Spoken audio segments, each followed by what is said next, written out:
Punjabi superstar Diljit Dosanjh की नई film सरदार जी 3 में पाकिस्तानी एक्ट्रेस हानिया आमिर को देखकर बवाल मच गया है।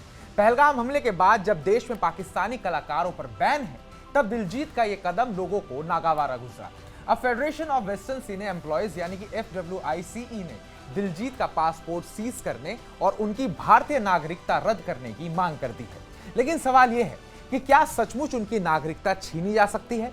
आइए इस रोचक सवाल का जवाब ढूंढते हैं और जानते हैं कि भारत में नागरिकता कैसे मिलती है और कब छीनी जाती है। नमस्कार, मैं उत्कृष्ट प्रताप सिंह और आप देख रहे हैं TV9 भारतवर्ष।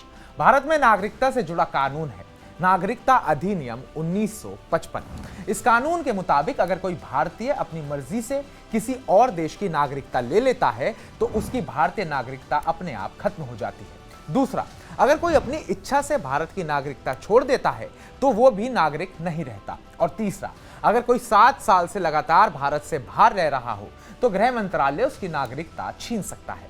इसके अलावा अगर किसी ने गलत तरीके से नागरिकता हासिल की या देश विरोधी काम किया तो भी उसकी नागरिकता जा सकती है। तो क्या दिलजीत पर ऐसा कोई आरोप लग सकता है?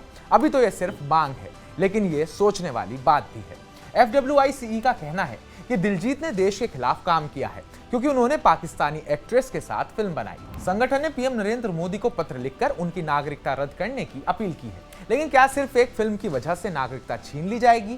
कानून कहता है कि इसके लिए ठोस सबूत और जांच जरूरी है। दिलजीत का पक्ष क्या होगा, यह देखना भी दिलचस्प रहेगा। क्या यह विवाद उनकी लोकप्रियता को और बढ़ाएगा या उनकी लोकप्रियता को नुकसान पहुंचाएगा? यह बात भी अपने आप में देखने वाली होगी। अब बात करते हैं कि भारत में नागरिकता कैसे मिलती है।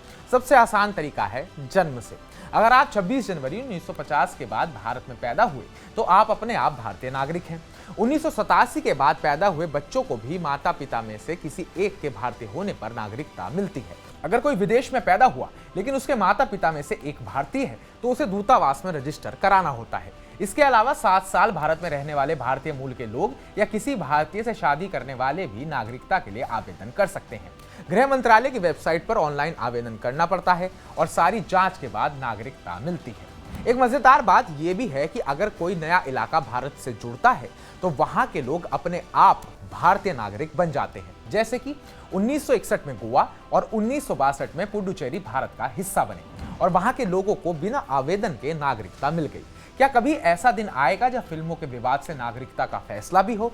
तो ये सवाल भी अब देश की जनता और दिलजीत दोसांझ के सामने खड़ा हो चुका है। दिलजीत का मामला अभी कोर्ट या सरकार तक नहीं पहुंचा है, लेकिन ये विवाद लोगों की सोच को जरूर झंझोर रहा है।